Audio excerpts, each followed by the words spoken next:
on, yeah. I see you, Deanna. Okay, Gia. DST, D9. Let's go, let's go, let's go. It's violets and pearls with the Delta girls, wearing crimson and cream, call them chocolate supremes. And if you're shopping for things like popular things, they got all of the things from clothes to jewelry. It's a dream to talk about things the D9 way. It feels good to be Greek and change lives, man. It feels good to uplift, to give back and speak facts. Violets and pearls is where it's at. Come on, yeah. VMP, everybody say. Everybody, welcome to the Violets and Pearl podcast. Today we have a special guest. We have our good friend, Miss Crystal, and she is representing Zetaphibeta sorority. Yay, welcome, Crystal. Welcome, Crystal. Hey, ladies. Girl, we've been trying. I'm sorry. We've been trying to get you over here for a while. We're so sorry. Our schedules have been like all over the place. We finally have you here, so we're so glad to have you today. I'm finally able to be here in person, and I am excited. So thank you. No time is like the right time, and obviously this is the right time. So It's all good. So let's talk about how we know you. Okay. So I know Crystal. She does too. My front, I'm number 15. Number 14 is, Tiffany. Hey, girl. I know you watching. Hey, girl. Hey. Tiffany and Crystal are best friends. Yep. And so a lot of times we would have like different events. We go places. We would see Crystal. So Crystal has always been a friend of deltasigmatheta and one of my favorite Zetas. She always shout us out too. Like it's a lot of love between her and especially our line. So that's how we know Crystal. Exactly. And of course, I took to you guys too, right? You know, we both came in spring 04, so we have that connection. Of course, we have Tiffany as a connection, so it's a lot of blue, red, and white love, or red, white, and blue love over here. So yeah, it is. So tell us what you're doing. Tell us like, I guess we can kind of start with, and I'm gonna pass this mic to G in a minute, but how you came to be a part of Zetaphibeta sorority back in 04, like, you know, what made you do it, how things were then and kind of how it is now. Okay, so long story short, right, because this can be a long story. I am originally from New York, and I moved to Charleston in high school. That's how I met Tiffany. And you know, I feel like in the South, you know, Greek life is big. And in New York, it's not. It's a smaller community, tight-knit. And so, you know, when I moved here is really when I had a vision of what Greek life looked like. At the time, my mentor, Veronica Jenkins, shout out to her. She's a Delta. And she was over our mentor group. And so I kind of was introduced to, you know, the Greek space through her. And then, of course, through high school and college. And then, you know, you get to college and it's really about experience, right? It's about bonding. It's about who you connect with. It's about if you have legacy or not in your family. And so for me, I don't have anyone in my family that is Greek. I do have, of course, cousins and, you know, and other family members that are members of, that have graduated, should I say, college, but have never been members of an organization. And so when it was that time, you know, I had to make a decision about, okay, what do I want to do? Because I had someone like my mentor that I've seen, but I also had a love for blue and white through my college experience. And so ultimately my choice was, okay, well, now that I'm interested, what do I do? How do I go about finding what is for me? Because again, I didn't have a lot of exposure, just only what I've seen. So for me, I said, you know what I'm going to do, I'm going to go to some events, just nothing, no informational, just events, just to kind of see, you know, what's out there. And at this time, I actually had moved back to New York. So again, Greek life looks totally different there, right? It's not the on-campus family experience, you know, it's really just out there and what you see. So I was like, I'm gonna go to events, I'm gonna see what's going on, and then I'll make my decision from there. Well, before then, of course, I had to find out what events was going on. It was the summertime. I was heading back in a couple of months from summer break, and I was like, I need to know what's up first, and then I can make my decision from there. So I sent an email first. I sent 2 emails, of course, one to Zeta, and I sent 2 emails out and I said, hey, like, what's going on? I'm interested in attending some of your events, kind of new to Greek life, and just want to see what's going on. Because in New York, at my school, it is a city school. My chapter served at the time all schools in Manhattan and all schools in the Bronx. And it's kind of the same for other organizations. They have city chapters that serve several parts of New York City.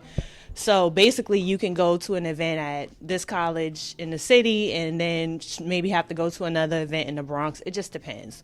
And so I said today I sent the email. The next day, I got an email from the chapter president, who is my Zeta mom. Shout out to Michelle Green. And she was like, hey, we're on summer break. We're working on our calendar for next year. But as soon as we get back, we'll send out the emails. And that was it for me. I never pursued anything else. I just felt like that was a sign for me. Like, she was the first person to respond. And I was immediately like overjoyed and just excited, not even having anything to go by at this point. I hadn't met any of them, but I was impressed with the communication. And so that was it. I got back to New York. I went to the events, and that's all she wrote. Like, I'm here. Nice. This is all about girl chat. So I have to ask you, because you and Tiffany, y'all been best friends for a long time. Long time. Prior to either of you joining, I have to. What did she think when you told her? Yeah, so she was like, really? And I was like, she was like, really? And she was like, okay. And if you guys know Tiffany, she's very easy-go-lucky, very laid back. Yeah, whatever you want to do, she's a go-with-the-flow kind of person. And I told her, I was like, listen, I had told her, what my plans were. Yeah. And I said, I'm going to send this email, and what comes back. And I was like, and they responded like immediately, and I'm so impressed with that. And I was like, so I feel like that's a sign for me, And honestly, not for nothing, I did send a little prayer, like, hey, God, look out for me. I really don't know which direction I want to go. I was leaning more towards blue and white just because I felt like in college I had more exposure. I had been to Blue and White weekend. I had attended A&T at the time, North Carolina A&T, and behind my dorm, it was the Zeta and Sigma plots. So I just had a lot of exposure to blue and white. And I just was like, I don't really know. Like, I'm really trying to figure this piece out. I know for some people, they automatically have an idea. They're a legacy, they have family. I just wasn't one of those people. So, I think a lot of people, is a stigma around getting information. It's nothing wrong with getting information. It's how you go about doing it. I don't feel like, like you can't be all up in another org space and then say you want to go over here. I feel like that may be a little bit too much. But when it comes to attending events, I really feel like it's okay to attend events. It's okay to put yourself out there and kind of like figure it out. But back to Tiffany, she's just like, yeah, whatever you like, okay. Like, this is what it is. And pretty much, like, it happened back to back. Like, Tiffany, started her process and, going through that. And I started. And then we kind of were talking, like, when we could. And it was just like, hey, like, I'm done tomorrow. And I'm like, I'm done the next day. And we literally crossed a day from one another, a day apart. And it was so cool. So I was like, it worked out. I mean, same semester, again, wasn't planned. It was just, I had transferred. So I had lost a semester, and it was just better timing for me. And Tiffany's a year behind me. So for her, she had 2 years. I really had like less than a year left, like basically like a semester and a half left. But it worked out just like that. That's a great story. Yeah. And like you said, something that's really profound in terms of like doing your research, like, and going about it the right way. I think so many people join organizations without doing the proper research, and then because Deanna and I were talking about earlier about a lot of people we've been seeing in the media denouncing their letters. And I think that's probably one of the reasons, like joining organizations before doing their proper research and even knowing who they are as a person and looking for that void to be fulfilled. And so that's a good segue into another question. Okay. Because we've been having that topic come up quite often because we see it prevalent in two sororities, Alpha Kappa Alpha and Delta Sigma Theta, right? We wanted to ask you, are you seeing any type of denouncing happening in your organization? So, I mean, we only speaking from a social media perspective, right? Mm-hmm. I mean, of course, our headquarters are not sending out letters about these, well, mine isn't. I can't speak for everyone else about these types of situations. I haven't seen anyone on social media yet, but also Zeta is smaller in numbers. So, you know, I think that may have something to do with it too. When you have a larger numbers, you're going to have, of course, more people, and so more people means more problems, right? Sometimes, and we all have our problems, so not like that, but I'm just saying, like, in regards to the numbers, you know, it's just going to be more people that come out. But I haven't seen blue and white step out of that box. And again, I kind of think it's ridiculous, but I mean, that's my personal feelings. Talk about No, it. we think it's ridiculous too.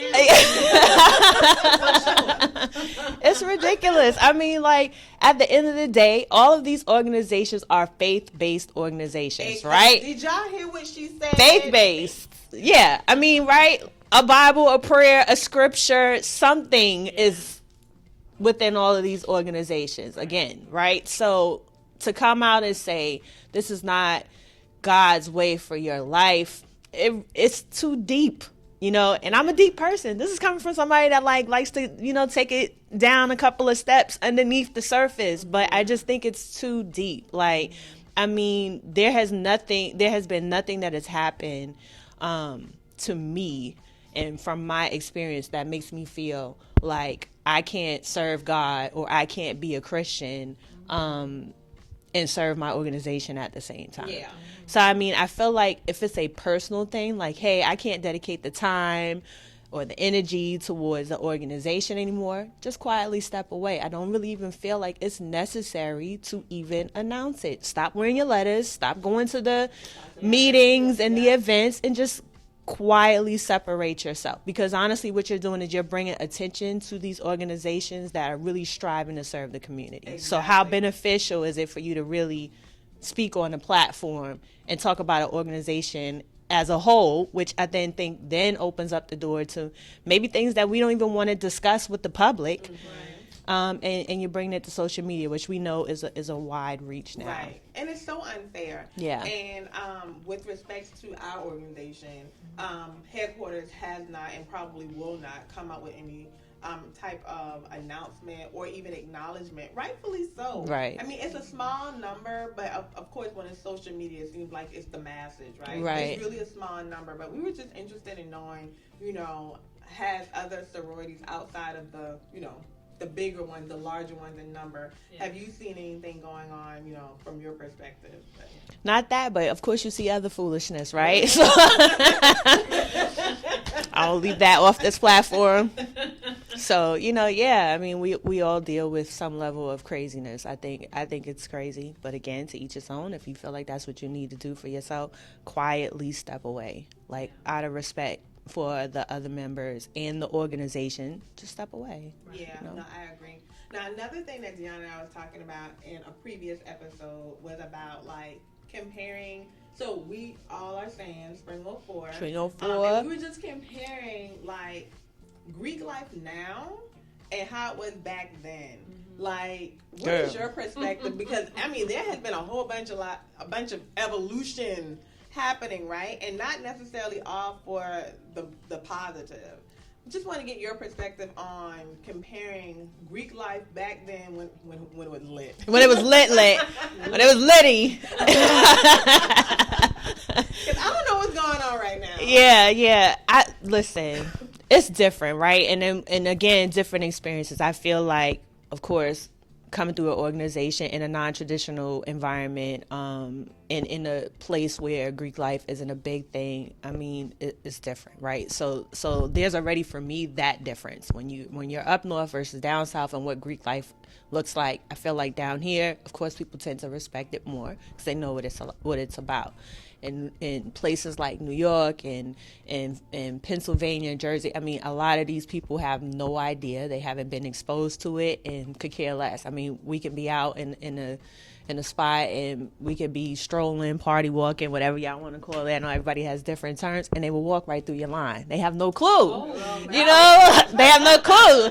So it's so disrespectful. But when you're on a college campus, clearly everybody knows what the organization is, right? So there's that difference as far as, and I just kind of want to speak about that because it does make a difference. Now, when we're talking about then versus now, like, I'm not up north anymore, of course. I live in Charlotte. Shout out to the CLT, the Queen City. But I mean, it's different, right? And I feel like then it was more. It felt more like family, you know. Even in New York, in a small space, it felt like family. And when I transferred into a grad chapter. I basically moved from New York, went back to Charleston, settled with the chapter, and was active immediately, pretty much. Just due to connections and networking, I already knew where to go. I already had a contact person. It was just easy for me to just go into a grad chapter. And again, it felt like family. It was just easy. And I feel like with this generation, these kids are different. You know, it's different for them. I feel like for us, it did have to do with your connections, the legacy, what you felt was true to your heart, what you felt like you identified with the most. I feel like for this generation, it more or less is what they see. You know, you almost have to market to them for membership, almost in a different kind of way, because it's what they see, not versus what they feel. I feel like, and maybe I can speak for all of us here, it was a feeling, right? Like, I gotta be a Delta, right? I gotta be a Zeta. It was a feeling, like, you felt like it was a passion. It was something you wanted to do. I feel like for these kids, it's more or less like, oh, Deltas is popping on the yard. I'm going to go with the Deltas. Like, all right, well, Zeta's popping on this yard. I'm going to go with Zetas. Because if you can tell, the smaller organizations like Zeta, like Sigma Gamma Rho, they're growing in numbers. I mean, we've always had smaller lines, and I feel like for some universities, they do have larger lines, especially like in Florida. Zeta can have a huge line, but we're starting to see even bigger lines even down here in the South. And I think a lot of that just has to do with where they feel like it is popping for them in that moment and where they want to go. And I feel like our organizations are growing, which is good as far as numbers are concerned. But my concern there is growing in passion and not growing in sight, you know, because I think long term, that's what makes you stick around, right? It's your passion. So I think that's the difference there. Passion versus marketing, if that makes sense, you know. Passion versus popularity. Popularity. T-shirt yeah. wearers. We call them T-shirt wearers. Yeah. Yeah. They don't do anything but have Same on thing. And then they graduate and then don't somehow, some way, some type of shape or form give back to the organization, right? I do understand. I mean, I took a break myself. I was away from Zeta for, I think, 7 years.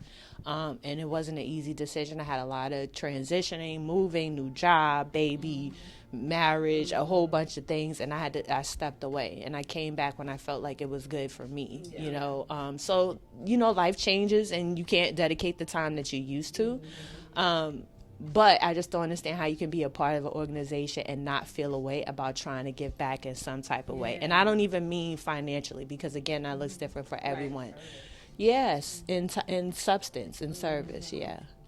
When you touch on so many things that just twinge me, the nostalgia of, first of all, can you believe we've been in Delta for this, we've been in these sororities for this long, like, you said 04, and I was like, man. Yeah, we about to be old.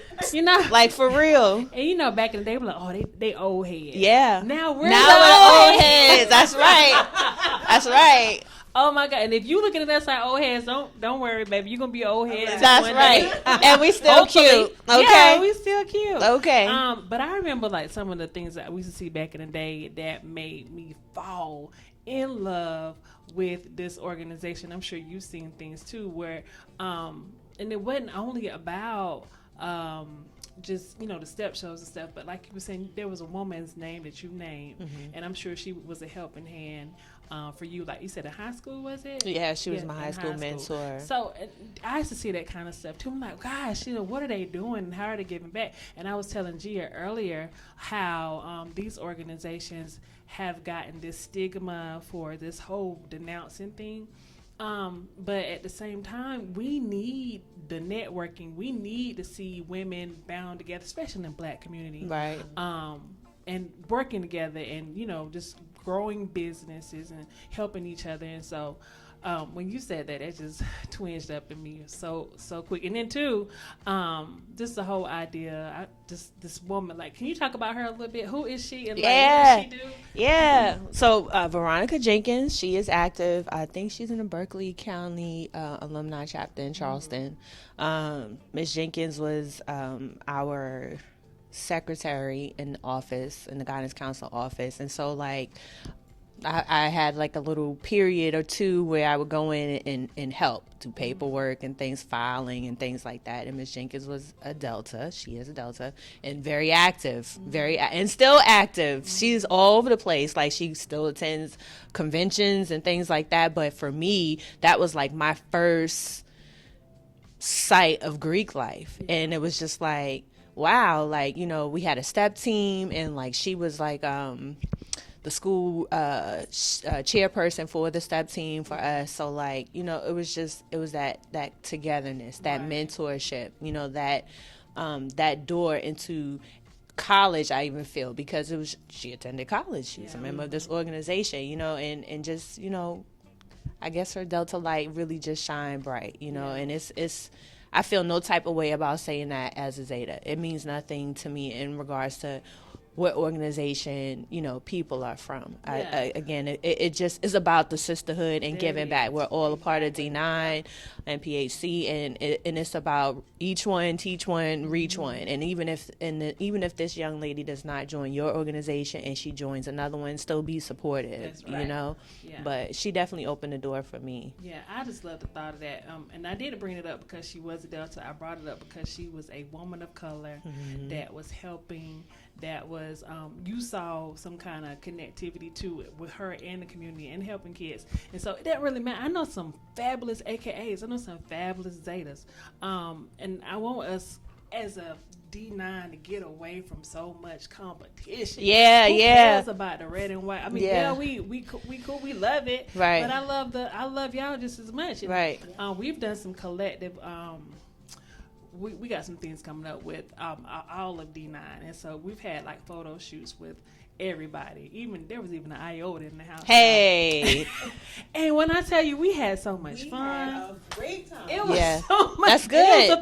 It was just a photo shoot. That's and good. So, and we took off the table the competition because first of all, we're all black. All black. We're all black. And I'm a black woman, you're a black woman, and just because we're in different organizations means nothing.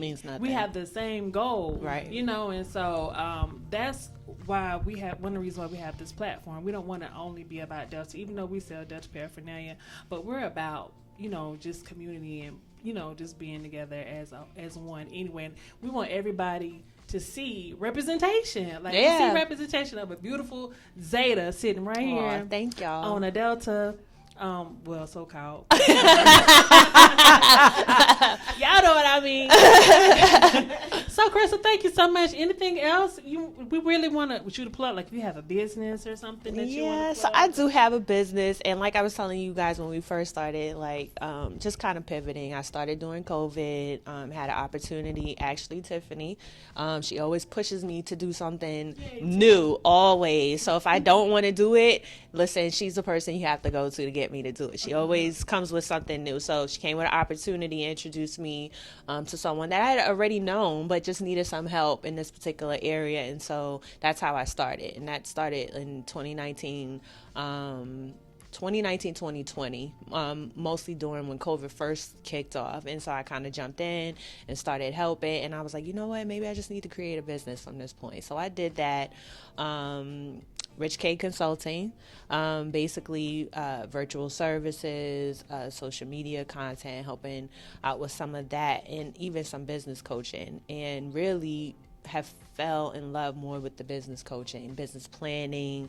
I've been in legal field for about 15 years or so, and so even helping sometimes with some of their creations or some of their smaller legal documents. I don't even want to, I'm not an attorney, don't want to profess to be one, but just some things that I've been around and can do and help people read contracts and things like that. So doing that, but my mind is cloudy. I have 50 million things going on right now, and I have when you have a creative mind, it's hard to control it. And you guys know what that looks like. And so I have ideas and things I want to do, but I'm just I don't know which direction. So right now, Rich K, we are definitely pivoting a bit. I still have some clients that I do serve, and that's been a blessing. But in the meantime, I'm really trying to get this brain of mine together and figure out the next steps for business, because I am all over the place. I'm like, oh, I could do this, I could do that. Should I do this and that? But listen. The struggle, but you want to make sure that whatever you do, one, is purposeful, and two, it is financially meaningful as well, right? You want to make sure that you are seeing profit there, and that it's actually worth your time, especially at this age. Me personally don't think working a 9-to-5 for the rest of my life is goals.